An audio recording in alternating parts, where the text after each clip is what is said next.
L'Institut Polytechnique Rural de Formation et de Recherche Appliquée, IPR-IFRA de Katibougou, est situé à 70 km de Bamako et à plus de 3 km de la ville de Koulikoro. Il couvre une superficie de 380 hectares le long du fleuve Niger. En 1893, le Mali devint colonie française. La recherche agricole au Mali a commencé avec la création du Centre pour la recherche agricole et l'expérimentation à la fin du 19e siècle.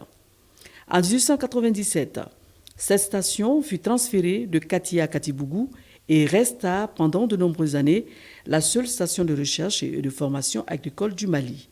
De 1968 jusqu'en 2018, nous avons formé environ 14 000 étudiants, effectif total, et des Maliens aussi bien que des étrangers.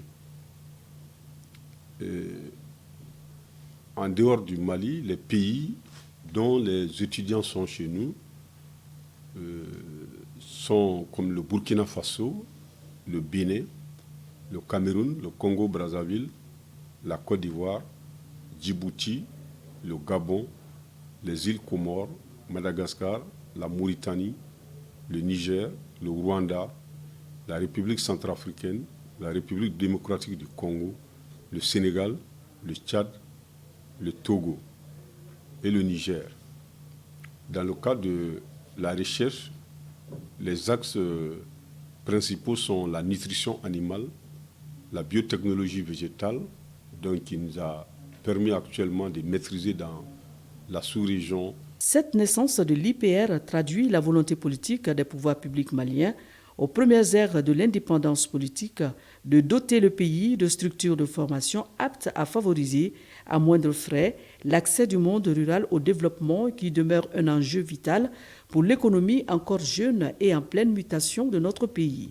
En 1995, dans le cadre d'une approche intégrée du développement du Sahel, un séminaire sous-régional placé sous l'égide de l'UNESCO, tenu à Bamako, recommanda la restructuration de l'IPR en un institut de formation et de recherche appliquée, IPR-IFRA. L'établissement a été érigé en établissement public à caractère scientifique et technologique, EPST, à partir d'août 2010. L'IPR, seul établissement agricole d'enseignement supérieur et moyen, depuis sa création, a bénéficié d'importantes décisions du département d'enseignement pour son adaptation aux exigences des impératifs du développement rural au fur et à mesure de l'évolution sociale du Mali. L'IPR-IFRA de Katibougou est un établissement supérieur d'enseignement supérieur dont les missions sont multiples. Les missions sont les formations universitaires, post-universitaires des cadres, une formation continue des cadres et paysans, la recherche scientifique et technologique, le développement et la diffusion des innovations, les prestations de services et les activités de production. Nos offres de formation, nous avons le diplôme universitaire de technicien supérieur qui fait Bac+2, le cycle ingénieur qui fait 3 ans après le DUTS, la licence 3 ans après le bac, le master 5 ans après le bac et le doctorat 8 ans après le bac. Et ces offres de formation sont diversifiées. Nous avons le génie rural qui s'occupe des aspects d'infrastructure, des aménagements hydro-agricoles, la construction des ouvrages hydrauliques. Et nous avons l'agroéconomie et avec les chaînes de valeur ajoutées. Nous avons l'halieutique, la foresterie, l'agronomie, la zootechnique, la vulgarisation agricole. L'IPR-IFRA de Katibougou est une école qui fait partie des plus anciennes grandes écoles du Mali. Et le Mali étant un pays à vocation rurale, alors on peut dire sans se tromper que les plus hautes autorités ont eu raison de créer ce monument comme l'IPR de Katibougou afin d'appuyer les agriculteurs et les éleveurs dans la croissance de l'agriculture et de l'élevage. Aujourd'hui, à l'Office du Niger, il y a des paysans qui vous font 6-8 tonnes à l'hectare grâce aux bonnes pratiques, n'est-ce pas, de riziculture ces bonnes pratiques de riziculture qui contribuent, n'est-ce pas, à la maîtrise de ces bonnes pratiques, ce sont les encadreurs, ce sont vraiment nos ingénieurs et les techniciens sortis de Katibougou qui sont en train d'encadrer les producteurs ruraux afin que la maîtrise de ces bonnes pratiques puisse être là. Donc c'est une contribution majeure, comme je le disais tantôt.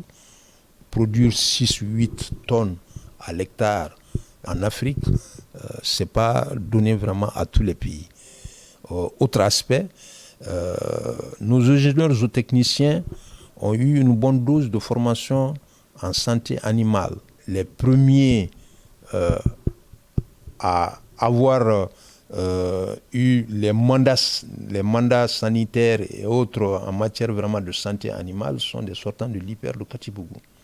Donc en dehors du fait que c'est des spécialistes en production animale qui sont en train de faire beaucoup de choses dans l'encadrement du monde rural, dans le domaine de l'élevage, afin de booster la production laitière et la production de viande.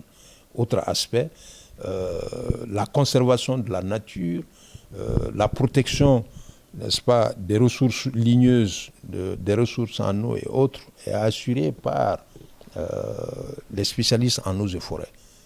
Et aujourd'hui, je le disais tantôt, plus de 80 à 90% des forestiers actuellement exerçant au niveau des services centraux déconcentrés, au niveau même du département de l'environnement, sont des sortants de l'IPR. Donc pour tout cela, nous pouvons dire, sans risque de se tromper, que nous contribuons.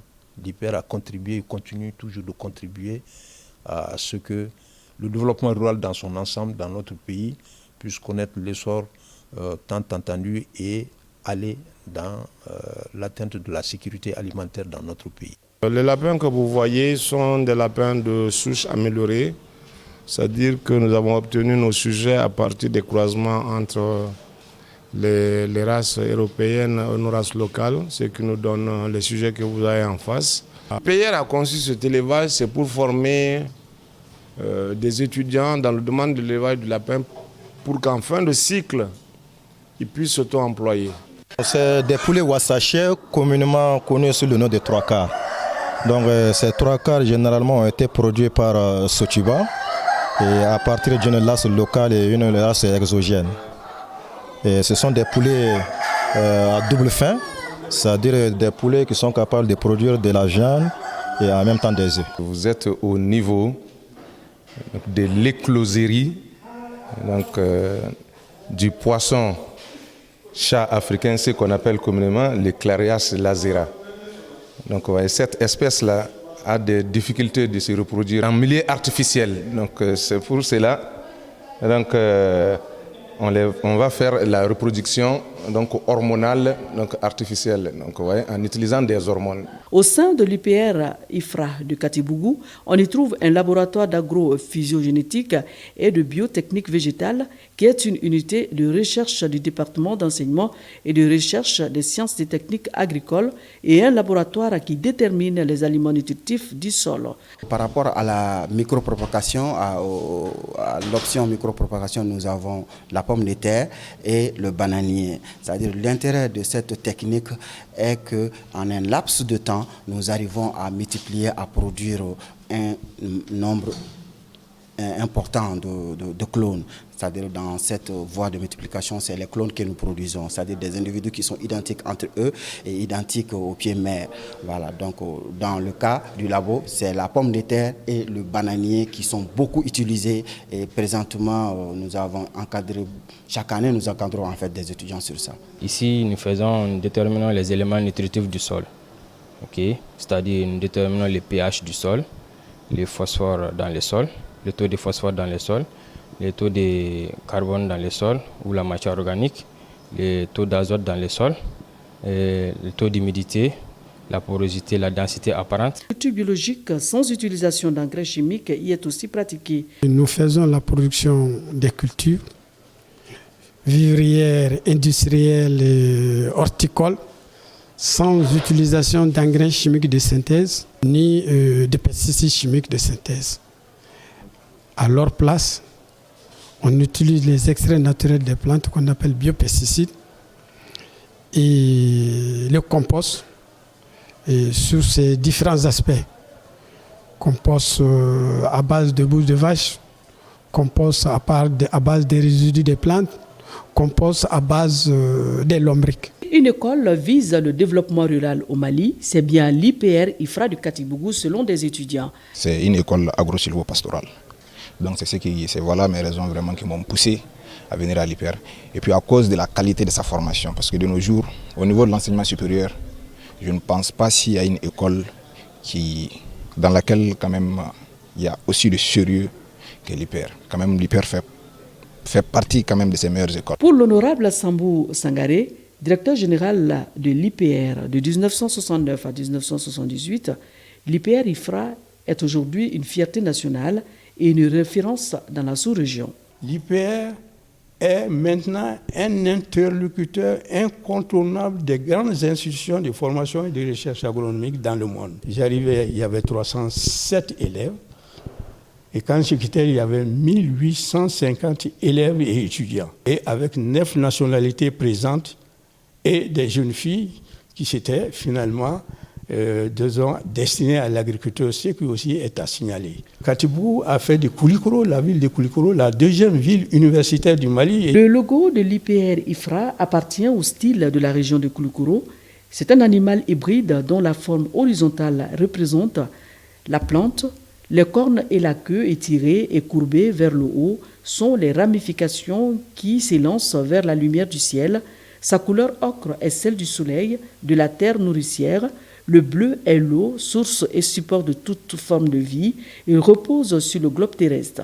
Dans la culture et la religion bambara, cette forme de Chiwara était basée sur le dieu chargé de la protection des paysans contre les animaux nuisibles, serpents, fauves et contre les empoisonnements.